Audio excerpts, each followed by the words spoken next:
చేసిన ఉపకారాన్ని మరిచిపోయిన మనిషి ఎవరుంటాడో ఆయన కృతజ్ఞుడు. ఆయనకి నిష్కృతి లేదు. ఏదైనా మరిచిపోవచ్చు కానీ చేసిన ఉపకారాన్ని మరిచిపోకూడదు.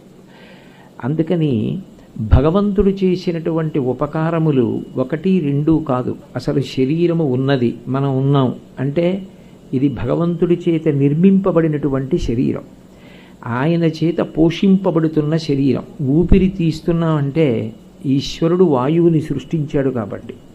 బ్రహ్మాండమంతా ఉన్న వాయువు పిండాండంలోకి వెళ్ళి మలినమైన వాయువు మళ్ళీ బ్రహ్మాండం పుచ్చుకోవాలి. దీనికి దాహం వేస్తే బ్రహ్మాండంలో ఉన్న నీళ్లు పిండాండంలోకి వెళ్ళి మలినమైన నీళ్లు బ్రహ్మాండం పుచ్చుకోవాలి. ఇక్కడ వేడి ఎక్కువైతే నీరు ఎక్కువ తాగితే చెమట పడితే బ్రహ్మాండంలోకి ఆ వేడిని విడిచిపెట్టాలి. బ్రహ్మాండ పిండాండ సమన్వయం నిరంతరం జరుగుతూ ఉంటుంది. Download ShareChat.